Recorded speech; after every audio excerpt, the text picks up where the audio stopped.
Hello, नमस्कार माझ्या सर्व लाडक्या विद्यार्थी मित्र आणि मैत्रिणींना आणि पालकांनाही माझा सप्रेम नमस्कार. बघा, 12वीची नुकतीच परीक्षा आटपलेली आहे. आता महत्त्वाची वेळ आलेली आहे की निर्णय कसा घ्यायचा. 12वी नंतर पुढे काय करायचं हे निर्णय जर योग्य ठरला तर आपलं पूर्ण शैक्षणिक आयुष्य व्यवस्थित जाऊ शकते आणि आपलं फ्युचर सिक्युअर होऊ शकते. नाहीतर इथे जर आपण घोळ केला तर पूर्ण आपल्या आयुष्याची आपण म्हणू शकतो की माती पण होऊ शकते. त्याच्यामुळे थोडंसं शांततेत 15 मिनिटासाठी शांततेत बसा. हा व्हिडिओ पूर्ण पालकांनी आणि विद्यार्थ्यांनी सविस्तर बघा आणि हा व्हिडिओ आपला असा ठरू शकते की याच्यामुळे एक कल्पना आली की खरोखर कसा विचार करायला पाहिजे. हा व्हिडिओ आपण 2 पार्टमध्ये वाटणार आहोत. पहिले करिअर कसं निवडायचं, कारण की खूप सेन्सिटिव्ह अशा पॉइंटवर येऊन ठेपलेलो आपण की 12वी नंतर आपण कोणती डिग्री करणार, कोणता डिप्लोमा करणार, त्यानुसार कोणत्या क्षेत्रात पुढे जाणार, आपली इन्कम कशी असणार, सर्व गोष्टी सध्याच्या या निर्णयावर अवलंबून आहेत. तर एक आपण शिकणार की करिअर निवडायचं कसं, दुसरं करिअर आहेत कोणकोणते, ह्या सविस्तर गोष्टीविषयी आज आपण चर्चा करणार आहोत. कारण की बऱ्याच जणांना एक दोन काहीतरी करिअर जे ट्रेंडमध्ये चालू आहेत तेच माहीत असतात, इतर करिअरची माहिती पण नाही आणि जे जगामध्ये सध्या खूप स्कोपमध्ये आहेत. ओके, तर बघूया आपण आजचा आपला खूप महत्वाचा आणि इम्पॉर्टंट टॉपिक 12वी नंतर पुढे काय. बघा, how should we select our career, जो आपला पहिला मुद्दा आपण म्हटलेला आहे तो सुरुवात करूया की आपण आपलं निवड कशी करायची करिअरची. कारण की इथे गफलत होणे आपल्याला परवडणार नाही. तर करिअर निवडताना कोणकोणत्या गोष्टी इम्पॉर्टंट आहेत बघा. करिअर आपलं लाईफस्टाईल ठरवतं, म्हणून ही गोष्ट महत्वाची आहे की करिअर का आपण विचार करून निवडायला पाहिजे. कारण की आपली पुढे जीवनशैली कशी असणार आहे, जीवन कसं असणार आहे, हे आजच्या निर्णयावर आपलं अवलंबून आहे. नंतर रॉंग डिसिजन जर आज घेण्यात आला आपला, की आपण गडबड गोंधळ केली, कोणी सांगितलं ते केलं, आपला इंटरेस्ट काय आहे याची पण तपासणी नाही केली, आपली ॲबिलिटी काय आहे, क्षमता काय आहे हे पण आपल्याला माहित नाही, आपण कोणता पण रॅन्डम निर्णय घेऊन टाकला आणि पुढचं पुढे बघू असा हलगर्जीपणा जर आज केला तर काही वर्षानंतर तुम्हाला असं वाटू शकते की अरे अरे अरे, हे तर आपल्या आवडीचं क्षेत्र नाही, याच्यामध्ये मी काही करू शकत नाही. पण आयुष्यातला हा जो सुवर्ण काळ होता आपला, तर त्याच्यातले काही वर्ष आपले मायनस झालेले असतात, व्यर्थ गेलेले असतात. त्याच्यामुळे राईट डिसिजन आपली ग्रोथ आणि आपलं सॅटिस्फॅक्शनचं कारण असू शकते. परंतु आजच जर आपण गायडन्स व्यवस्थित थोडंसं या व्हिडिओद्वारे मिळवून जर निर्णय घेतला तर मग आपली वाढ निश्चित आहे आणि आपण समाधानी असू आपल्या आयुष्यात की कुठेतरी सर मिळाले, हे गायडन्स मिळालं आणि मी योग्य निर्णय घेतला. ठीक आहे, म्हणून करिअर हा फक्त जॉबसाठीचा विषय आहे का? नाही, तर तो आयुष्याचा विषय, आपल्या फ्युचरचा विषय आहे.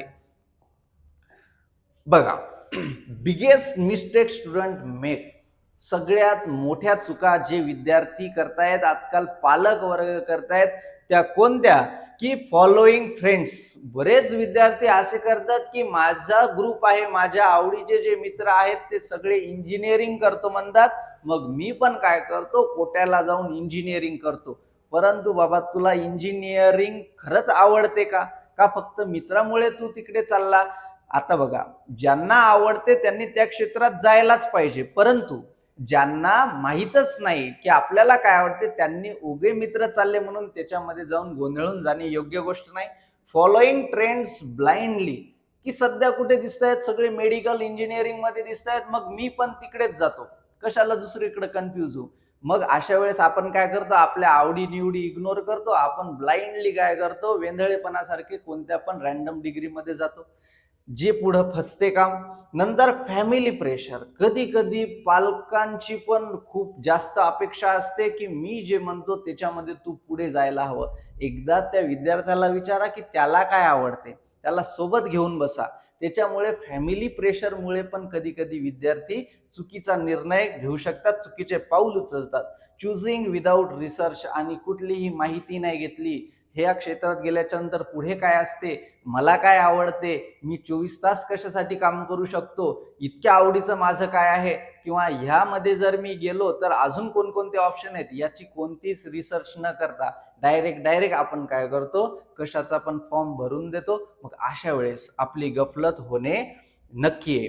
माझा मित्र इंजिनिअरिंगला जातो म्हणून मीही जातो, असं उदाहरण मी मुद्दाम लिहिलंय की असं झालं पाहिजे का? मग नाही. Golden formula for career selection म्हणजेच काय, की करिअर सिलेक्शन करायचं असेल तर महत्वाच्या गोष्टी कोणत्या डोक्यामध्ये घ्यायच्या.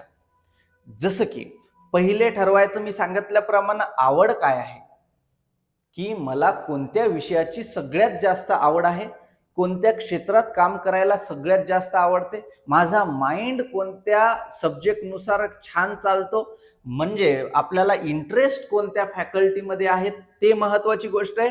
नंतर मला वाटते परंतु त्या क्षेत्रामध्ये माझी ॲबिलिटी खरोखर आहे का. ठीक आहे, मी 12वी परीक्षा कशी तरी पास झालो ना, आता मी म्हणतो खूप मोठे पैसे भरून एखाद्या कॉलेजला इतका मोठा कोर्स करतो, परंतु नक्कीच तुम्ही करू शकता, बदल करू शकता, परंतु खरोखर आपली ॲबिलिटी आहे का, की जे आपण विषय निवडला त्याच्यामध्ये पूर्ण वेळ देऊ शकू, ते आपल्याला बोर होणार नाही. अशी जर ॲबिलिटी आपल्या निवडलेल्या विषयाबाबत असेल तर ते खूप महत्वाचं ठरते. म्हणून एक इंटरेस्ट कशामध्ये आहे, आपली क्षमता किती आहे, आणि सगळ्यात महत्वाचं की आपण जे क्षेत्र निवडलं त्याचा काय स्कोप आहे पुढे, त्याच्यामध्ये कोणकोणत्या अपॉर्च्युनिटीज आहेत, कोणकोणते जॉब आहेत, कोणकोणते सर्व्हिसेस आहेत त्याच्या थ्रू.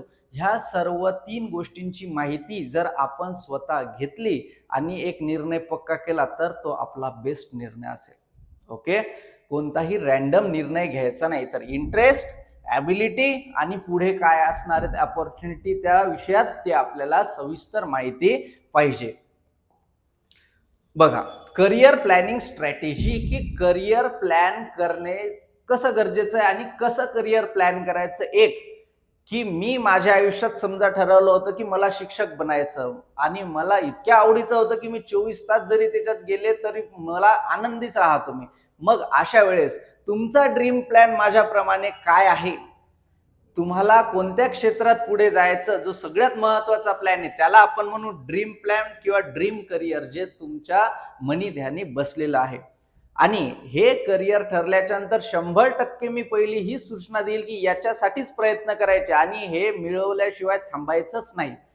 परंतु कधी कधी काही फॅमिली क्रायसिस, फॅमिलीच्या कंडिशन किंवा इकॉनॉमिक क्रायसिस अशा उद्भवतात, अचानक वेळ सांगून येत नाही, तर असं जर काही गोंधळ झाला तर आपलं बॅकअप करिअर लक्षात असलं पाहिजे. म्हणजेच मी ज्या क्षेत्रासाठी अभ्यास केला आणि जी जागा मला मिळवायची होती, परंतु कोणत्या तरी कंडिशनमुळे, वर्स कंडिशनमुळे मला ते लाभलं नाही, तेव्हा आता मी कोणत्या क्षेत्रामध्ये जाऊ शकतो हे आपल्याला माहीत असायला पाहिजे. हे बॅकअप प्लॅन आपल्याला असायला पाहिजे. ठीक आहे. नंतर एक सेफ्टी ऑप्शन नेहमी आपल्या जवळ असलं पाहिजे, की जेणेकरून आपला वेळेवर गोंधळ होणार नाही. आता बघा, महत्वाचा एकच मेसेज आहे आपला संदर्भ, की सगळा विषय सांगितला याच्यासाठी की कोणतीच एक स्ट्रीम महत्वाची आहे, ही स्ट्रीम महत्वाची नाही असा विषयच नाही. तुम्ही किती मेहनत करता, तुमच्या किती आवडीची स्ट्रीम आहे, किती 100% देता, हे सगळ्यात महत्वाचं आहे. त्याच्यामुळे कोणतीही स्ट्रीम कमी आहे का? नाही. सक्सेस कशावर ठरते? मेहनतीवर ठरते. बघा, आता आपला सर्वात महत्वाचा दुसरा मुद्दा ज्याच्याविषयी आपण आज चर्चा करण्याचं ठरवलेला आहे तो कोणता? की आता सरांनी सांगितलं की सर निर्णय कसा घ्यायचा, परंतु आता आम्हाला सांगा, आयडिया द्या, आम्ही कन्फ्यूज आहोत की ब्रांचेस आहेत कोणकोणत्या. बघा, व्हेरियस ब्रांचेस आफ्टर 12th. आता 11वी-12वी मध्ये बऱ्याच विद्यार्थ्यांनी, बहुतांश विद्यार्थ्यांनी सायन्स हा स्ट्रीम निवडलेली असते, म्हणजे फिजिक्स, केमिस्ट्री, मॅथ, बायो असे सब्जेक्ट घेतलेले असतात. काही विद्यार्थी असे पण असू शकतात की ज्यांनी आर्ट्स घेतलेलं आहे, कोणी कॉमर्स पण घेतलेला असू शकते. परंतु सध्या 12वी झाल्याच्या नंतर कोणतीही चिंता करायची नाही. तुम्ही कुठलेही विद्यार्थी असो, सायन्सचे विद्यार्थी पण आर्ट किंवा कॉमर्समध्ये सहभागी होऊ शकतात. म्हणून सध्या पण वेळ गेलेली नाही, तुम्हाला पूर्ण विचार करून कोणत्या ब्रांचमध्ये जायचं तुम्ही ठरवू शकता. आता सर्वात पहिले आपण सायन्स स्ट्रीम विषयी बोलू, की पीसीएम जी ब्रांच आहे, म्हणजे ज्या विद्यार्थ्यांनी फिजिक्स, केमिस्ट्री, मॅथ हे ग्रुप निवडलेला होता, त्या पीसीएमच्या विद्यार्थ्यांनी 3 परीक्षा दिलेल्या असाव्यात. कोणती? एक सीईटी, एक जेई मेन आणि एक नाटा. तर ह्या परीक्षा जर कोणी दिलेल्या असतील तर ते कोणकोणत्या शाखेत पुढे जाऊ शकतात? बघा, इंजिनिअरिंग मध्ये जाऊ शकतात, आर्किटेक्चर मध्ये ते जाऊ शकतात, एनडीए नॅशनल डिफेन्स अकॅडमीचे ते समजा एंट्रन्स देऊ शकतात, बीएससी बॅचलर इन सायन्स मध्ये ते पुढे जाऊ शकतात, डाटा सायन्स मध्ये पुढे जाऊ शकतात, रोबोटिक्स आणि एआय अँड एमएल सारख्या विशिष्ट अशा क्षेत्रामध्ये पण समोर जाऊ शकतात. बघा, आता आपण इथे एकच पीसीएमच्या ज्या काही ग्रुप आहे त्याच्यामध्ये इतक्या ब्रांच बघतोय आणि सर्व ब्रांचला स्कोप आहे बरं का. त्याच्यामुळे तुम्ही योग्य रिसर्च करा जे याच्यामधले, किंवा माहिती नसेल तर सर्वांची माहिती काढा, मग आपलं क्लिक होईल की अरे याच्यामध्ये मी जाऊ शकतो. त्याच्यामुळे तुम्ही हा अशा प्रकारे विचार करा. आता आपण बघू पीसीबी साठी. पीसीबी म्हणजे ज्यांचं मॅथ नव्हतं, फिजिक्स, केमिस्ट्री, बायोलॉजी हा ग्रुप होता, ते विद्यार्थी कशामध्ये जाऊ शकतात? की नीट किंवा सीईटी जी पीसीबीची होती त्या परीक्षा देऊन आपण कशामध्ये जाऊ शकतो? बघा, एमबीबीएस या क्षेत्रामध्ये जाऊ शकतो, बीडीएस या क्षेत्रामध्ये जाऊ शकतो, बीएएमएस या क्षेत्रामध्ये, बीएचएमएस होमिओपॅथीच्या क्षेत्रामध्ये जाऊ शकतो, आयुर्वेदाच्या क्षेत्रामध्ये जाऊ शकतो, नंतर फार्मसी म्हणजे बी फार्म, डी फार्म याच्यामध्ये दाखल होऊ शकतात विद्यार्थी.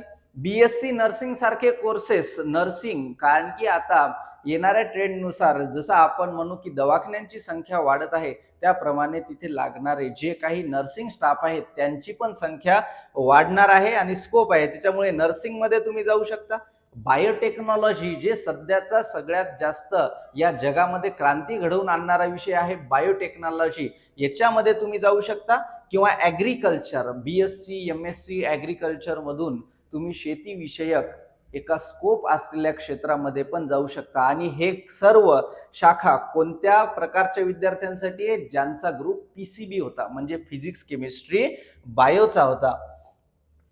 त्याच्यानंतर पीसीएमबीचे ऍडव्हान्टेज कोणते? आता काही विद्यार्थी असे होते की ज्यांनी 10वी मध्ये सायन्स घेताना फिजिक्स, केमिस्ट्री, मॅथ, बायो सगळेच घेतले होते, कारण की आमचं नाही ठरलेलं आम्हाला कशामध्ये जायचं. मग त्यांच्यासाठी तर ही सुवर्ण संधी आहे की ते मेडिकल मध्ये पण जाऊ शकतात, प्लस ते इंजिनिअरिंग मध्ये पण जाऊ शकतात. सगळीकडच्या शाखा त्यांच्यासाठी काय आहेत? ओपन आहेत. म्हणून त्यांची करिअर बाबतची जी फ्लेक्झिबिलिटी आहे ती कशी आहे? अधिक आहे. ओके. नंतर बघा, आता कॉमर्सची स्ट्रीम. आतापर्यंत आपण सायन्सच्या स्ट्रीम मध्ये कोणकोणते मुद्दे आहेत, कोणकोणत्या शाखा आहेत ते आपण बघितलं. आता आपण एक महत्वाची स्ट्रीम आहे कॉमर्सची. आता ज्यांचं डोकं थोडंसं इकॉनॉमिक आहे, आर्थिकरित्या चांगलं चालते, ज्यांना बिझनेस माइंड आपण म्हणू असे माइंड लाभलेले आहेत, तर अशा विद्यार्थ्यांसाठी ही स्ट्रीम सगळ्यात बेस्ट आहे. या स्ट्रीम मध्ये जाऊन आपल्यासाठी कोणकोणते ऑप्शन आहे? तुम्ही चार्टर्ड अकाउंटंट ही एक खूप मानाची पदवी सीए प्राप्त करू शकता. सीएस आपण म्हणू कंपनी सेक्रेटरी नावाची पण एक आपण म्हणू डिग्री डिप्लोमा आहे, त्याच्यामध्ये पुढे जाऊ शकता. सीएमए बीकॉम मध्ये पुढे जाऊ शकता, ही डिग्री करू शकता. बीबीए बिझनेस ऍप्लिकेशनची डिग्री करू शकता, ज्यांना बिझनेसची ओढ आहे. नंतर हे एक सगळ्यात महत्वाचं खातं बँकिंग आणि फायनान्स. तर हे जे आर्थिक खाते आहेत याच्यामध्ये पण तुम्ही सहभागी होऊ शकता. कशा थ्रू? कॉमर्स ब्रांच मधून. आणि एमबीए साठी पण हा मार्ग आपला सुवर्ण मार्ग ठरू शकतो, की जे काही एमबीए आहे म्हणजे पोस्ट डिग्री आहे महत्वाची, त्यामध्ये आपण जाऊ शकतो. त्याच्यामुळे कॉमर्स ब्रांच पण साधी सुधी ब्रांच नाही. तुमचा विचार तुम्ही योग्यरित्या ठरवून करा. नंतर ह्यासारखीच जशी आपण सायन्स बघितलं, कॉमर्स बघितलं, तशी बऱ्याच वेळा आपलं लक्ष नसते, परंतु खूप महत्वाची आणि आत्तापासून जर ते निर्णय घेतला तर एक बेस्ट तुमच्यासाठी करिअर ऑप्शन ठरू शकते. ते म्हणजे कोणती स्ट्रीम? आर्ट किंवा ह्युमॅनिटीजची स्ट्रीम. ओके. बघा, कोर्सेस कोणकोणते? तुम्ही लॉ, म्हणजे कायदेचे जे काही विषय लॉ विषयीच्या डिग्री आहेत त्याच्यामध्ये तुम्ही सहभागी होऊ शकता. नंतर UPSC MPSC सारख्या ज्या काही स्पर्धा परीक्षा आहेत त्यांच्यामध्ये जाण्यासाठी तुमच्यासाठी बेस्ट ऑप्शन BA असू शकते किंवा आर्ट्स असू शकते. ठीक आहे. नंतर जर्नलिझम मध्ये तुम्ही याच्याच थ्रू एंटर करू शकता. याची वेगवेगळ्या डिग्री डिप्लोमा आहेत. त्याच्यानंतर सायकोलॉजी मानसशास्त्र मध्ये तुम्ही अग्रेसर होऊ शकता. हॉटेल मॅनेजमेंट, फॅशन डिझायनिंग ह्या जे काही थोडे जे आवडीचे छंदाचे जे आपले काही कोर्सेस आहेत हॉटेल मॅनेजमेंट किंवा फॅशन डिझायनिंग याच्यामध्ये पण आपण आर्ट्स द्वारे जाऊ शकतो. आणि सोशल वर्क जसं BSW MSW सारखे जे कोर्सेस आहेत सोशल वर्क ओरिएंटेड त्यामध्ये पण कोणाचा मन किंवा आपण माइंड म्हणू थोडंसं सोशल वर्कर टाईप आहे, नेत्या टाईप आहे, ते BSW द्वारे सोशल वर्क द्वारे आर्ट मधून एंटर करू शकतात. नंतर आता बघा ही ब्रांच म्हणजे सध्याच्या स्थितीत सगळ्यात ट्रेंडिंग चालू असलेल्या विषयांची एक इथे लिस्ट आपल्याला दिसते जे तुम्हाला माहित पण असतील. तर ज्यांचा टेक्निकल माइंड आहे, कम्प्युटर ओरिएंटेड माहित आहे, सध्याच्या काळातले जे रील, यूट्यूब किंवा मार्केटिंग ह्या सर्व गोष्टींमध्ये ज्यांचा खूप छान प्रकारे इंटरेस्ट आहे आणि याची विशेषता अशी आहे की हे अर्ली इन्कम आहे की लगेच तुमचं एस्टॅब्लिश झाल्याच्या नंतर इन्कम चालू होऊ शकते. तर हे साइड म्हणून आपण किंवा आवड म्हणून फुल टाइम पण याच्यामध्ये देऊ शकतो असे काही कोर्सेस आहेत. तर हे कोर्सेस कोणते आहेत तर स्किल बेस्ड की तुमची स्किल कशी आहे त्या बेसवर, जसं की डिजिटल मार्केटिंग, नंतर व्हिडिओ एडिटिंग, नंतर graphic designing, coding, animation, web development. आता ह्या सध्याच्या स्थितीमध्ये सगळ्यात चालू असलेल्या किंवा एकदम ट्रेंड मध्ये असलेल्या आपण म्हणू काही शाखा आहेत. आता काही विद्यार्थ्यांना ह्यामध्ये पण खूप रस असू शकतो. त्याच्यामुळे त्यांनी पण ह्या शाखेविषयी पण विचार करायचा, याच्याविषयी काय काय आहे, कोणकोणतं शिक्षण आहे, त्याच्यामध्ये काय काय करू शकतो ह्याचा रिसर्च करा आणि तेव्हाच तुमचा निर्णय घ्या. बघा आज आपण दोन गोष्टीवर चर्चा केली की गडबड गोंधळ न करता करिअर निवडणं का महत्वाचं आहे. ठीक आहे. दुसरं कशामध्ये करिअर आहे. तर हा व्हिडिओ तुमच्यासाठी महत्वाचा ठरलेला असेल तर कृपया कमेंटमध्ये सांगा की हा व्हिडिओ ही माहिती कशी वाटली आणि तुमच्या मनात जे काही प्रश्न असतील की सर आता आम्हाला अजून याच्यामध्ये पुढे माहिती अशा प्रकारची पाहिजे तर ते कमेंट सेक्शन मध्ये मला नक्की कळवा. आपण त्यानुसार पुढचा व्हिडिओ ठरवू. आणि हा आपला करिअर गायडन्सचा एक महत्वाचा व्हिडिओ झालेला आहे आणि एक अजून महत्वाचा व्हिडिओ आपण समोर आणणार आहे. तो पण तुम्ही नक्की बघा आणि त्यासाठी आपलं जे चॅनल आहे नखाते गुरुजी एज्युकेशन त्याला 100% सबस्क्राईब करा. तर भेटूया आपण आपल्या नेक्स्ट लेक्चर मध्ये. Bye bye.